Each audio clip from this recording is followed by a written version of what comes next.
Most people don't realize this. But negative thinking isn't just a feeling. It's not just in your head. It's not something harmless that passes through your mind and disappears. Negative thinking has a price, a hidden one that you pay with your happiness, your decisions, your possibilities, your future. It's the silent debt that steals your life, one thought at a time. Welcome to Mind Scripted. Here's the truth your mind never told you. It believes whatever you repeat, not what's true, not what's rational, not what's realistic, just what's repeated. So when you say, "I'm not good enough, I'll fail again, nothing works for me," your mind doesn't argue. It accepts. It obeys. It builds your identity around your worst moments. And this becomes your reality. You're replaying a conversation from yesterday for the 10th time. Was your tone off? Did you sound too eager? Should you have said less, or in a different way? The person you were talking to has likely moved on, but your mind hasn't. It's still churning, looping, looking for certainty, safety, or closure. You hope to reach some clarity, but the more you think, the more you stir up emotion, and the more your thinking mind tries to make sense of the feelings it helped create. Overthinking is often dismissed as a bad habit or personality quirk. But beneath the surface, it serves a purpose. There's a reason we get caught in these loops, and understanding them helps us shift our relationship with thought.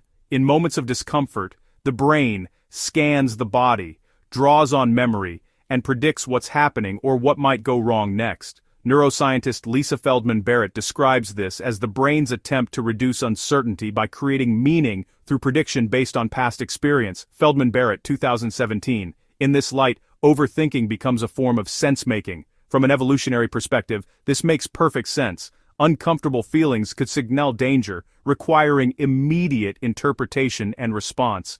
The mind attempts to restore control in the face of perceived threat, but often ends up reinforcing the discomfort it's trying to resolve.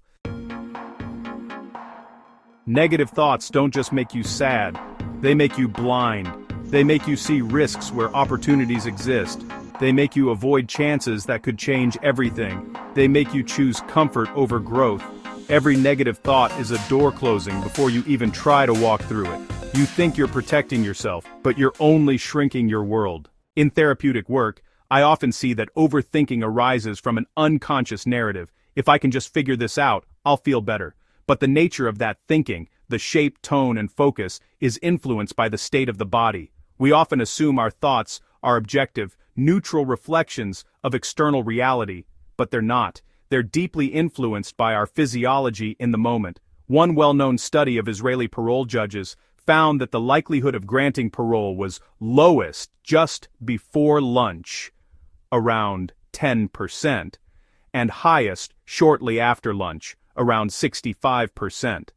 The researchers concluded, a hungry brain is a grumpy brain. Danziger, Levav, and Avnei Peso, 2011.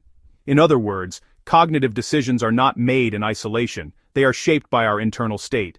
In this way, overthinking functions as a kind of emotional shield, a strategy to avoid or control uncomfortable feelings.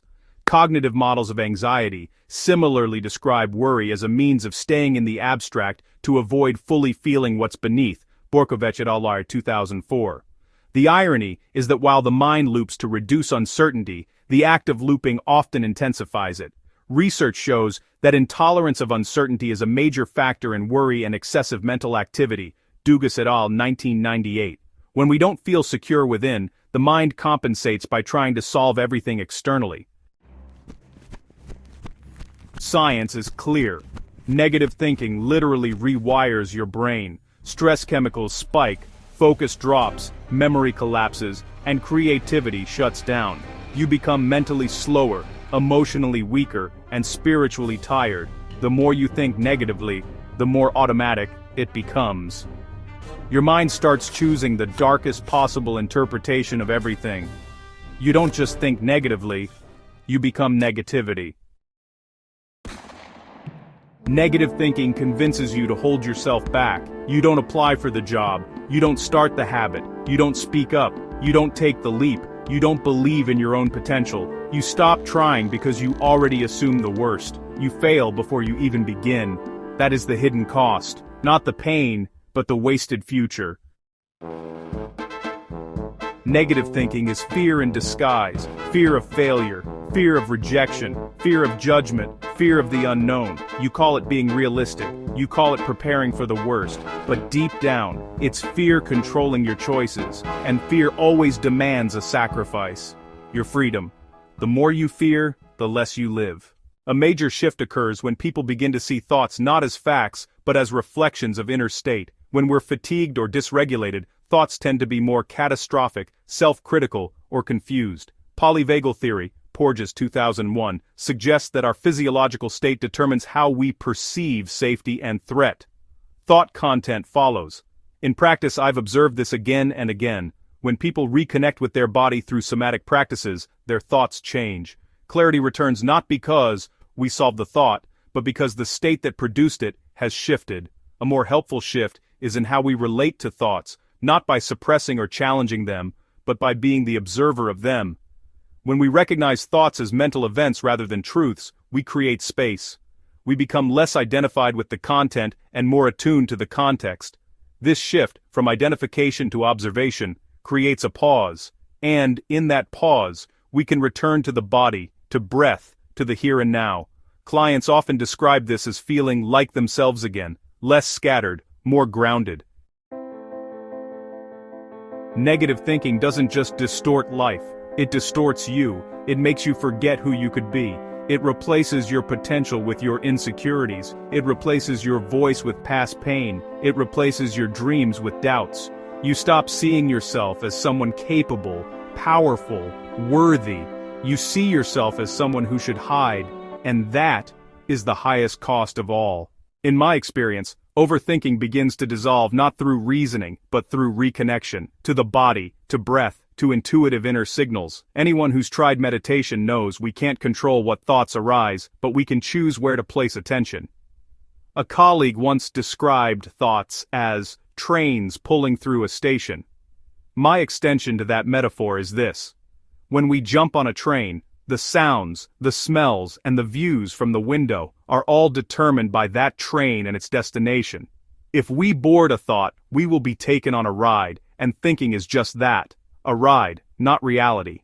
The lesson is this: be mindful of what trains you board. Sometimes all it takes is placing attention on the breath or the sensations in the body.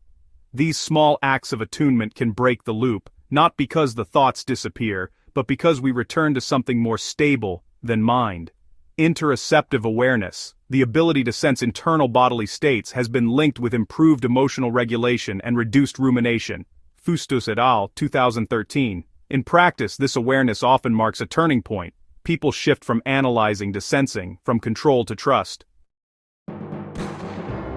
Negative thinking is powerful, but so is awareness, so is intention, so is the moment you decide to take your mind back. Here's how. First, catch the thought. Immediately. Don't let negativity run free. Label it. This is a negative thought, not truth. Naming it breaks its spell. Second, ask. Who told me this? Most negative beliefs aren't even yours. They came from childhood, criticism, rejection, fear, or moments of weakness. Stop treating them as your identity. Third, replace, don't resist. Resisting a thought strengthens it. Replacing it rewrites it. Say, even if I'm afraid, I can still try. Even if I doubt myself, I can still move.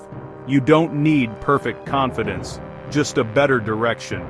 Fourth, take one brave step. Fear grows in silence. Confidence grows in action. Move. Act. Do one small thing your negative thoughts tell you not to do. That's how you take back control. Negative thinking costs you your life one invisible piece at a time, but changing it costs only one thing. A decision. A decision to not let your old wounds shape your new future. A decision to challenge the voice trying to shrink you.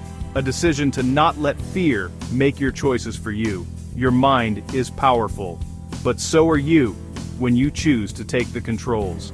This has been Mind Scripted, and this is your wake-up call.